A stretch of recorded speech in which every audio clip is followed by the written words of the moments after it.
Assalamualaikum warahmatullahi wabarakatuh.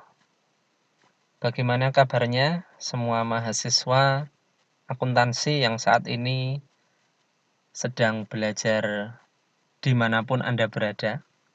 Saya berharap Anda sehat selalu dan semoga Anda tetap semangat untuk belajar akuntansi. Meskipun kita tidak ketemu secara offline atau ketemu di kelas, sehingga harapan saya itu semua mahasiswa tidak surut semangatnya, tapi tetap termotivasi untuk belajar akuntansi. Pada kesempatan kali ini, saya akan menjelaskan satu siklus akuntansi yang saya harap nanti itu bisa menjadi bekal semua mahasiswa ketika lulus dan Anda bertemu dengan transaksi-transaksi atau ketemu dengan siklus akuntansi nanti di perusahaan. Tentunya saya berharap apa yang saya berikan kepada Anda semua itu bisa bermanfaat dan bisa membekali semua mahasiswa untuk bisa menghadapi berbagai ragam transaksi. Tidak kaget gitu. Kalau misalnya selama ini yang Anda dapatkan dari buku-buku yang mungkin sudah Anda baca, itu ragam transaksinya itu masih sangat terbatas. Pada kesempatan kali ini, nanti kita akan ketemu secara online di beberapa sesi yang nantinya itu nanti berbagai ragam transaksi akan saya berikan contohnya. Yang kemungkinan transaksi itu tidak akan atau belum Anda temui pada buku-buku yang selama ini sudah Anda pelajari. Baik, untuk kesempatan kali ini saya akan menggunakan buku yang berjudul Akuntansi Pengantar 1 berbasis matematika. Ini sesuatu yang menarik. Apa kita akan belajar akuntansi atau belajar matematika? Atau akuntansi yang berbasis matematika? Karena kan account itu kan berkaitan dengan penjumlahan count gitu kan. Penjumlahan, yang namanya penjumlahan kan tidak jauh dengan matematika. Sehingga harapan saya itu dengan logika matematika yang mudah, Anda bisa memahami akuntansi jauh lebih mudah dibandingkan dengan selama ini Anda sudah belajar akuntansi. Baik, kita awali dulu dengan berdoa agar apa yang akan kita pelajari nanti selama satu sesi ini berjalan dengan baik dan kita bisa mendapatkan manfaat dari apa yang kita pelajari. Berdoa disilahkan. Berdoa cukup? Baik, semua mahasiswa, harapan saya itu fokus penuh untuk mengikuti pembelajaran akuntansi secara online ini, karena nanti di setiap sesi itu akan saya berikan berbagai ragam latihan, berbagai ragam tugas yang harus Anda kerjakan, dan sumbernya dari apa yang saya jelaskan di setiap sesi. Baik, kita lanjutkan. Untuk sesi yang pertama ini kita akan membahas terkait dengan persamaan akuntansi dan identifikasi transaksi. Slide ini bersumber dari buku Akuntansi Pengantar 1 berbasis matematika. Ini sudah ada copyright-nya, sehingga saya munculkan di dalam video ini. Karena ini yang mempunyai berarti yang menulis buku tersebut. yaitu Bapak Dr. Sony Warsono. Kita lanjutkan. Kita berbicara terkait dengan akuntansi dulu. Definisi akuntansi. Apa sih sebenarnya yang namanya akuntansi itu? Berdasarkan definisi yang dipaparkan oleh Bapak Sony Warsono dan kawan-kawan, itu akuntansi merupakan proses sistematis untuk mengolah transaksi menjadi informasi keuangan yang bermanfaat bagi para penggunanya. Kalau Anda soroti di sini, yang berbeda dengan definisi lain, itu adalah informasi keuangan. Sehingga kalau ada orang mengatakan akuntansi, kita harus langsung menangkap bahwa itu, oh ini informasi keuangan nih. Kita lanjutkan. Nah, kemudian akuntansi itu terdiri dari 3 komponen utama. Karena tadi kan proses sistematis. Berarti ada input, ada proses, ada outputnya. Inputnya apa? Yaitu berupa transaksi yang tergambar di mana? Yaitu di bukti transaksi. Contoh bukti transaksi kan banyak. Ada nota, kemudian ada faktur, kemudian ada kwitansi, cek, dan lain-lain. Terus kemudian untuk prosesnya atau prosedurnya, itu terdiri dari fungsi pengidentifikasian transaksi sampai dengan penyajian informasi keuangan. Berarti mulai dari pencatatan, penjurnalan itu, sampai menyusun laporan keuangan, dan outputnya itu berupa informasi keuangan yang tergambar di mana? Di laporan keuangan. Ini 3 komponen utama dari akuntansi itu.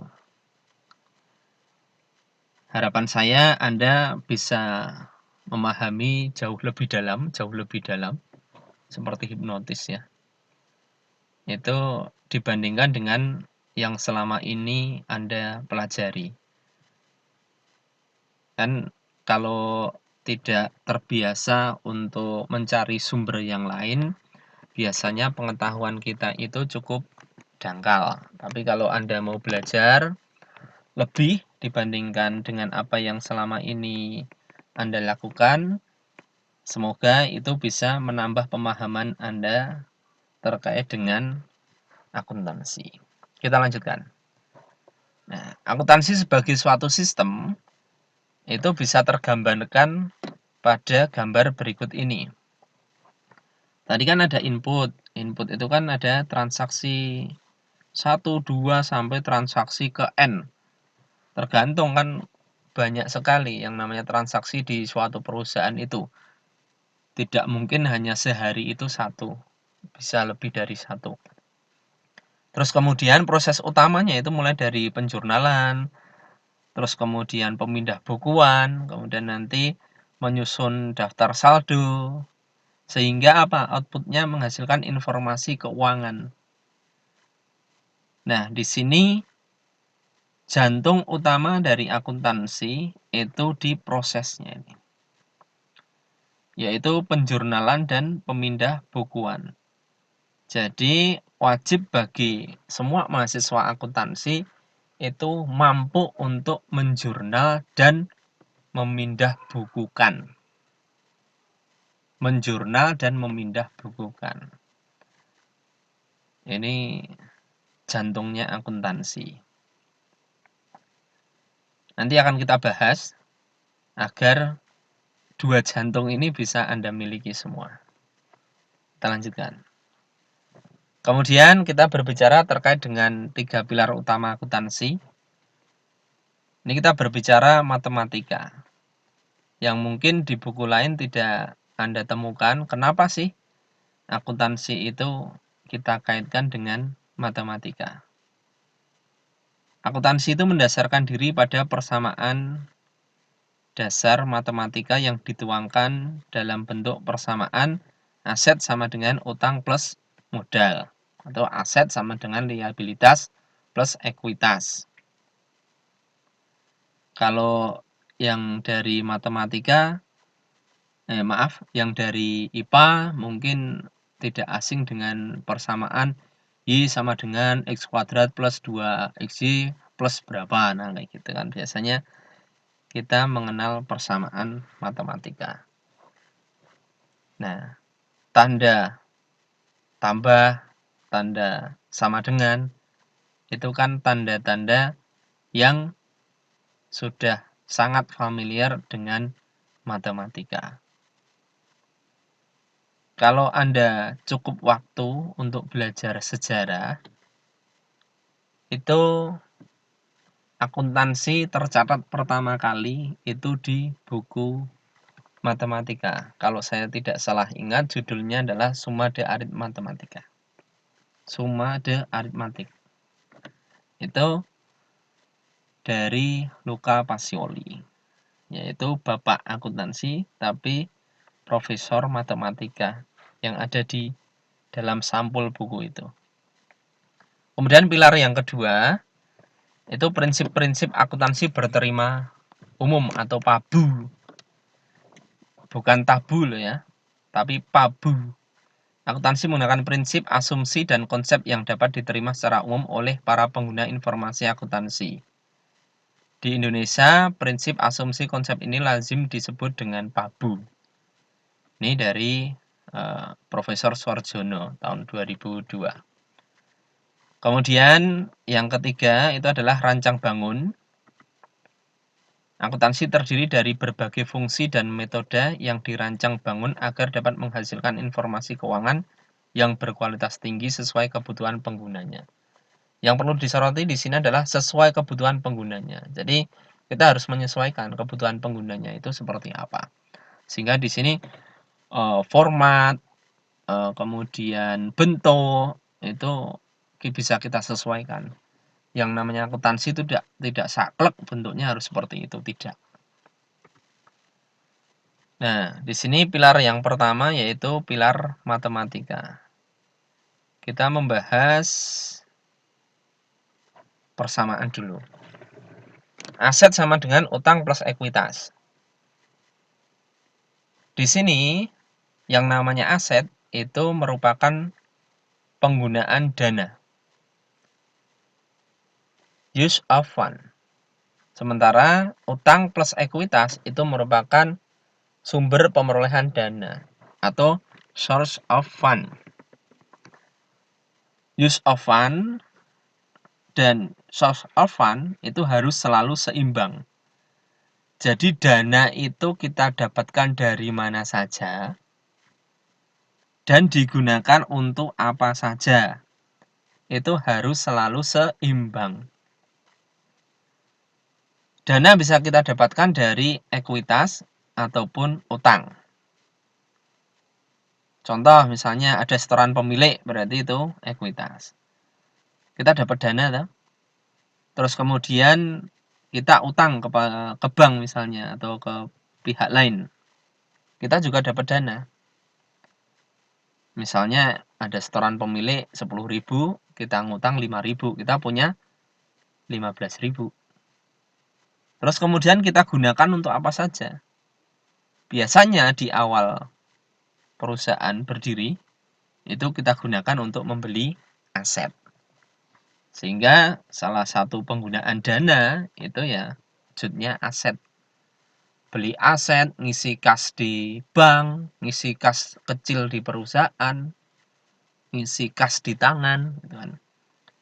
Yang perlu Anda pahami di sini yang namanya dana itu tidak selalu uang tunai atau kas itu. Dana bisa wujudnya apapun gitu kan. Yang penting apa? Itu memiliki atau bisa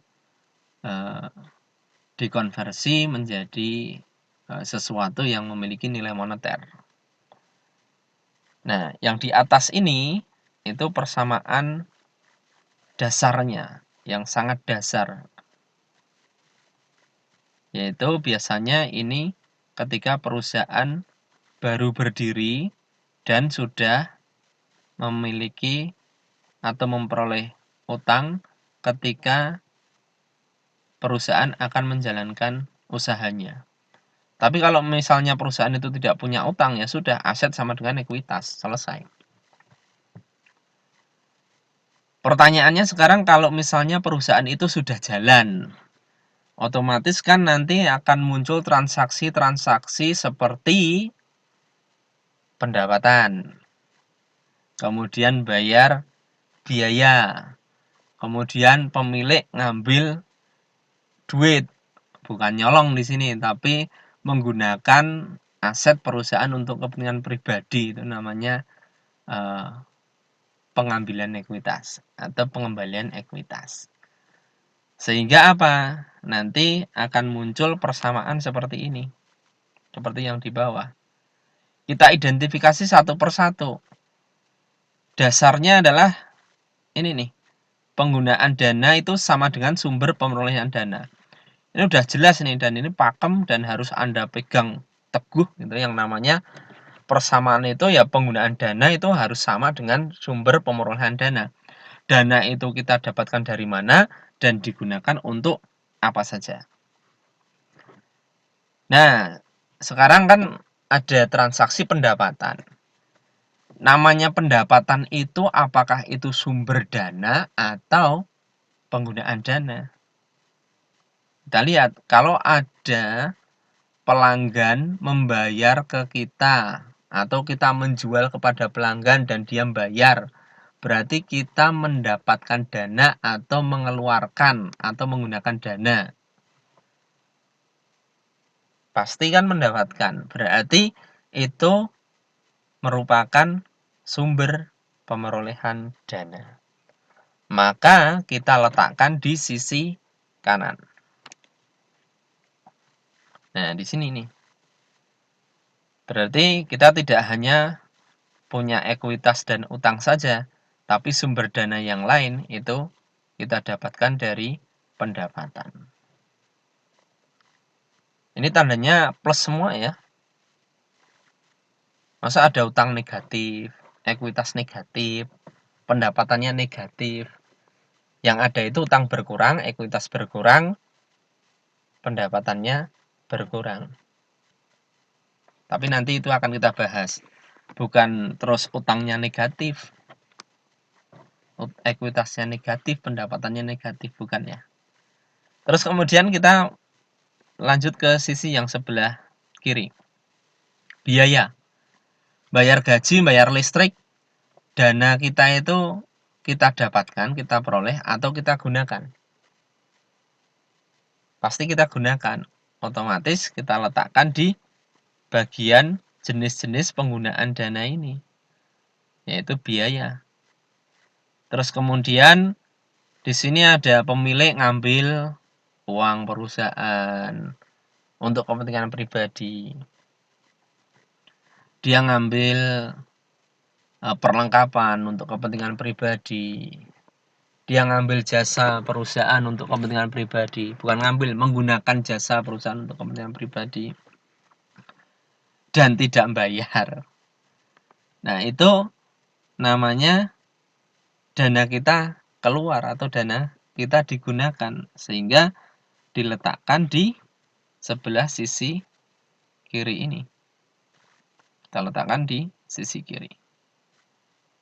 Nah, inilah pilar pertama, yaitu pilar matematika. Anda harus bisa memahami bahwa yang namanya jenis-jenis penggunaan dana itu harus selalu sama dengan sumber-sumber pemerolehan dana.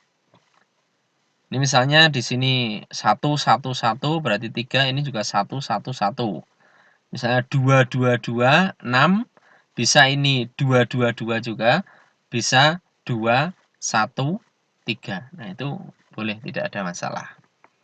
Yang jelas antara sisi penggunaan dana dan sisi sumber dana itu selalu seimbang. Sehingga apa? Yang namanya aset itu kalau bertambah, ini kan plus di sini ya, plus ini bertambah, itu bisa diikuti dengan utangnya bertambah, karena harus selalu seimbang antara sisi kanan dan sisi kiri dan sisi kanan. Kalau di sini bertambah, bisa diikuti dengan penambahan utang, penambahan ekuitas, dan atau penambahan pendapatan atau pengurangan biaya atau pengurangan pengembalian ekuitas. Jadi sini aset plus, di sini plus plus plus, atau yang di sini minus minus. Karena harus selalu seimbang. Contoh nih, di sini aset plus 2, di sini plus 2, seimbang. Di sini plus 3, di sini plus 3, seimbang. Di sini plus 2, di sini minus 2. Maka apa? Yang sebelah kanan kan nggak ada perubahan, sehingga di sini plus 2 minus 2, 0 kan? Berarti tetap seimbang. Begitu pula yang lain, misalnya ini biaya. Biaya itu bisa diikuti pula dengan, yang aset ini saya ulangi lagi, aset juga bisa, aset plus, aset minus. Berarti dia punya 6 pasangan. Yang ini juga nih, biaya. Biaya plus bisa diikuti utang plus, ekuitas plus, pendapatan plus. Atau aset minus, biaya minus, pengembalian ekuitas minus. Berarti dia juga punya 6 pasangan. Begitu pula dengan elemen-elemen yang lain nih. Jadi kita harus selalu mempertimbangkan persamaan dasar akuntansi ini, bahwa basis matematika itu tidak lepas dari persamaan akuntansi dasar ini. Harapan saya bisa dipahami sampai di sini ya. Nanti kalau ada pertanyaan bisa kita diskusikan di dalam forum diskusi yang sudah saya sediakan. Nanti tidak serta-merta harus saya yang menjawab. Kalau ada mahasiswa lain yang bisa menjawab pertanyaan temannya, harapan saya Anda bisa membantu menjawab, dan itu menjadi nilai tambah bagi Anda. Kita lanjutkan. Nah, pilar kedua itu PABU, yaitu berisi seperangkat konsep, standar, prosedur, metode, konvensi, dan praktek yang sehat yang dijadikan pedoman dalam penerapan akuntansi. Nah, ini akan dibahas 8 prinsip akuntansi yang penting dipahami bagi pembelajar akuntansi. Yang pertama, itu prinsip kesatuan usaha. Yang namanya harta perusahaan itu terpisah dengan harta pemilik. Sehingga apa? Kalau ada transaksi antara pemilik dengan perusahaan, ya kita harus nyatet juga dong. Contohnya apa? Tadi pemilik langsung ngambil ini untuk kepentingan pribadi saya. Nah, itu tetap harus dicatat. Jadi, jangan menyalahi konsep kesatuan usaha. Terus kemudian ada satuan moneter. Yang namanya transaksi itu pasti ada ukuran moneternya. Harus bisa dalam tanda kutip dinilai berapa rupiah sih gitu kan. Terus kemudian ada periodisasinya. Ada periodisitasnya. Jadi ada periodenya, transaksi itu ada periodenya. Bisa harian, mingguan, bulanan, semesteran, trimesteran, ataupun tahunan. Biasanya tahunan yang digunakan ya 1 tahun. Terus kemudian berorientasi akun. Kalau dalam persamaan tadi itu masih elemen laporan keuangan, tapi nanti untuk transaksi dan laporan keuangan itu kita menggunakan dasarnya adalah akun.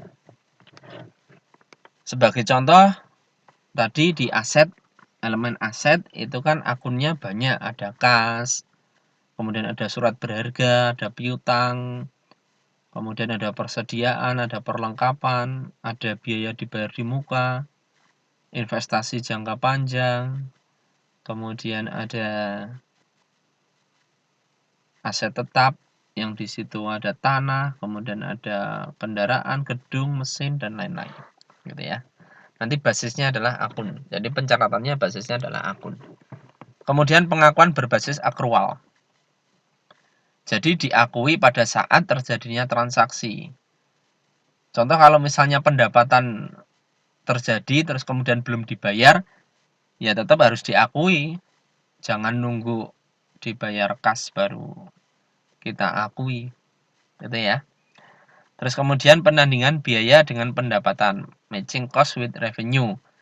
Jadi antara biaya dan pendapatan ini berpasangan, karena nanti harus kita tandingkan pada periode yang sama untuk menentukan laba atau rugi suatu perusahaan. Terus kemudian konservatisme atau kehati-hatian. Nah, ini selalu kita gunakan karena mengakui laba terlalu awal atau mengakui laba terlalu akhir atau mengakui rugi awal atau terlalu akhir, maka itu akan membawa dampak yang kurang baik bagi perusahaan. Kemudian yang berikutnya adalah analisis manfaat dan biaya. Yang harus kita pertimbangkan, jangan serta-merta transaksi-transaksi yang misalnya sangat kecil dan tidak material itu langsung kita catat gitu kan. Seperti misalnya kita punya salon nih, terus kemudian di salon itu ada sampo botolan gitu kan. Isinya 100 mili, kemudian baru digunakan sak ceritan gitu. Sak cerit atau sak cerot itu loh, atau seberapa itu. Terus kemudian ini kira-kira berapa rupiah ya? Wah, itu kacau sekali kalau seperti itu. Nanti ya hitungannya ya sudah, kalau habis satu botol baru kita lakukan pencatatan. Ya kalau saset mah enak itu ya. Jadi satu saset langsung habis digunakan untuk sekali samponan gitu kan. Itu jauh lebih mudah mungkin. Tapi sangat jarang di salon itu ada sampo saset. Kita lanjutkan. Kemudian pilar ketiga itu rancang bangun. Akuntansi merupakan sistem untuk mencatat atau merekam dan mengolah transaksi menjadi informasi keuangan. Sebagai sebuah sistem, maka fungsi-fungsi akuntansi harus dirancang bangun secara sistematis agar penyediaan informasi keuangan dapat dilakukan secara efektif dan efisien. Nah, ini sekali lagi nanti menyesuaikan dengan kebutuhan pengguna ya. Nah, contoh pilar yang ketiga yaitu rancang bangun. Misalnya untuk jurnal, ada jurnal umum, ada jurnal khusus. Untuk format akun itu bisa format T, sekontro, dan lain-lain gitu kan. Kemudian metode pencatatan itu ada real, ada nominal, periodik versus perpetual, dan lain-lain. Neraca lajur pun juga begitu, ada 8 kolom, 10 kolom, atau 12 kolom. Nah, ini disesuaikan dengan kebutuhan penggunanya. Sehingga apa? Pengguna itu dapat membaca informasi keuangan yang dihasilkan itu jauh lebih mudah dan sesuai dengan kebutuhan mereka. Kemudian mengapa sih yang namanya akuntansi itu penting? Nah, sepanjang perekonomian suatu negara itu menggunakan uang, nah, uang sebagai alat pembayaran, maka akuntansi selalu berperan sangat penting karena akuntansi itu mencatat peristiwa-peristiwa yang bersifat keuangan. Karena tadi ingat di awal itu informasi keuangan. Jadi kalau masih menggunakan uang, maka akuntansi itu penting. Kalau Anda mau mencoba membayangkan atau berimajinasi terlalu jauh ya, atau Anda coba lihatlah di perusahaan mana yang tidak ada bagian akuntansinya, atau tidak ada bagian keuangannya, atau tidak ada orang akuntansi gitu kan, yang mengelola keuangan, yang harus paham akuntansi. Atau BUMN mana lah yang tidak ada akuntansinya, atau di instansi mana, nah gitu kan. Sehingga apa, yang namanya akuntansi itu mesti dibutuhkan di mana-mana gitu kan. Akuntansi ya, di sini akuntansi tidak melulu orangnya atau lulusan akuntansi, tapi akuntansinya. Sehingga bisa jadi orang teknik kalau paham akuntansi bisa juga menempati bagian akuntansi. Hati-hati ya, gitu kan. Tetap semangat belajar, jadilah yang terbaik. Kemudian di sini ada contoh penjualan barang dagangan, pembayaran gaji, penerimaan sumbangan atau pinjaman uang, itu merupakan contoh transaksi atau contoh peristiwa keuangan yang harus dicatat di akuntansi. Nah, ini pasti ada hubungannya dengan akuntansi. Terus kemudian karakteristik kualitas informasi akuntansi, ini menurut DSAK dapat dipahami, relevan, handal, dan dapat dibandingkan.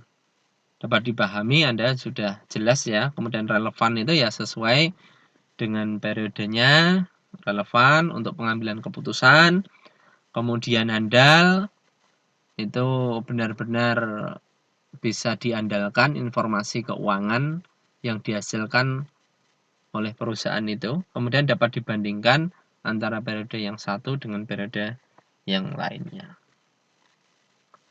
Nah, ini profesi tidak perlu saya jelaskan lagi gitu ya, ini namanya profesi. Terus kemudian, nah untuk jenis-jenis perusahaan, ada perusahaan jasa, dagang, dan manufaktur. Ini perbedaannya, bisa Anda pause dulu videonya dan silahkan dibaca, karena ini tidak perlu saya jelaskan secara detail. Terus kemudian ini kalau dari bentuk usahanya itu ada perseorangan, persekutuan, perseroan. Yang membedakan di sini adalah jumlah pemiliknya. Biasanya kalau perseorangan ya cuma satu gitu kan. Terus kemudian persekutuan ya minimal 2. Nanti bukan saham wujudnya. Nah, kalau perseroan tuh baru saham. Terus kemudian ini siklusnya. Anda nanti dalam kuliah online ini di beberapa sesi akan mengikuti ini nih.